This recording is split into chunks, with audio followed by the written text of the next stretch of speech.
Hello നമസ്കാരം. Big boss Malayalam season 7 dance marathon ടാസ്കിൽ വിജയിച്ച നമ്മുടെ ആര്യന് ബിഗ് ബോസ് ഒരു സീക്രട്ട് ടാസ്ക് കൊടുക്കുന്നുണ്ട്. അത് നേരത്തെ ഒരു പ്രൊമോയിൽ നമ്മൾ കണ്ടതായിരുന്നേ.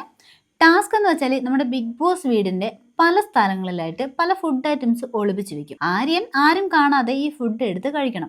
എന്ന് വെച്ചാൽ ഈ ഫുഡ് വെക്കുമ്പോൾ വെച്ച സ്ഥലത്ത് വെച്ച് കഴിക്കാനും പാടില്ല. നമ്മുടെ ബാത്റൂമിലോ ഡ്രസ്സിംഗ് റൂമിലേക്ക് ഇരുന്ന് കഴിക്കാനും പാടില്ല. എന്നാൽ എല്ലാവരുടെയും കണ്ണ് വെട്ടിച്ചിട്ട് വേണം ആ ഫുഡ് കഴിക്കുകയും ചെയ്യണം. വീട്ടിലുള്ള മറ്റാരും ഇക്കാര്യം അറിയാനും പാടില്ല. ഇതിനെ ബിഗ് ബോസ് നിർദ്ദേശം കൊടുക്കുന്നുണ്ട്. ഫുഡ് എവിടെയാണ് ഒളിപ്പിച്ച് വച്ചിരിക്കുന്നതെന്നും മറ്റു നിർദ്ദേശങ്ങൾക്കുമായിട്ട് ഒരു ഫോണും ആര്യന്റെ കയ്യിൽ കൊടുത്തിട്ടുണ്ട്. അതിൽ ഇങ്ങോട്ട് വിളിക്കാൻ മാത്രമേ പറ്റുള്ളൂ, അങ്ങോട്ട് വിളിക്കാനൊന്നും പറ്റത്തില്ല. ഈ ഫോണും ആരും കാണാതെ കയ്യിൽ സൂക്ഷിക്കണം. ഈ ടാസ്ക് തുടർന്ന് പോകുമ്പോൾ വേറെ ആരെ വേണമെങ്കിലും പങ്കാളിയാക്കാം എന്നാണ് നമ്മുടെ ബിഗ് ബോസ് പറഞ്ഞത്. അക്കാര്യങ്ങളൊക്കെ വഴിയെ പറയാമെന്ന് ബിഗ് ബോസ് പറഞ്ഞിട്ടുണ്ട്. ഈ ആര്യൻ വളരെ സ്മാർട്ടാണ്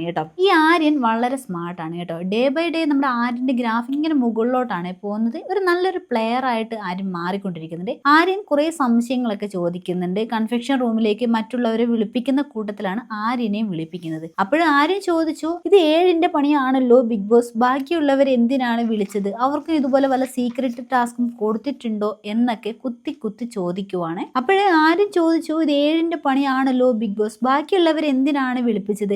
അവർക്കും ഇതുപോലെ വല്ല ടാസ്ക് ഒക്കെ കൊടുത്തിട്ടുണ്ടോ എന്നൊക്കെ കുത്തി ചോദിച്ചിട്ട് ബിഗ് ബോസിന്റെ ഭാഗത്ത് നിന്നും ഉറപ്പ് വരുത്തുകയാണ് ആരും ചെയ്യുന്നത്. ബിഗ് ബോസ് പറയുന്നുണ്ട്, ഞാൻ ചതിക്കില്ല, വേറെ ആർക്കും ഇങ്ങനെ ഒരു ടാസ്ക് കൊടുത്തിട്ടില്ല. ഇപ്പോഴേ ആര്യന് മാത്രമാണ് ടാസ്ക് തരുന്നത്. ബാക്കിയുള്ളവരെ വിളിച്ചത് വിശേഷം തിരക്കിയത് അവർക്കും സംശയം തോന്നാതിരിക്കാൻ വേണ്ടിയാണെന്ന് ബിഗ് ബോസ് പറയുന്നുണ്ട്. ശരിക്കും ആര്യൻ ഇത് ബിഗ് ബോസിനെ കൊണ്ട് പറയിപ്പിക്കാട്ടോ ചെയ്തത്. അപ്പോഴേ ഇതാണ് ടാസ്ക്. ഇനി അഥവാ ആരെയും പിടിക്കപ്പെടുവാണെങ്കിൽ എനിക്ക് ഇതിലൊന്നും ഒരു പങ്കുമില്ലെന്ന് തടി തപ്പിക്കോണം എന്നും ബിഗ് ബോസ് പറയുന്നുണ്ട്. ഒരു കാരണവശാലും ഫോൺ ആരുടെയും കണ്ണിൽ പെടാതെ നോക്കണം എന്ന് പ്രത്യേകം ബിഗ് ബോസ് എടുത്തു പറയുന്നുണ്ട്. നമുക്ക് നോക്കാം ആര്യൻ എങ്ങനെയാണ് ഈ ടാസ്ക് മുന്നോട്ട് കൊണ്ടുപോയത് എന്ന്.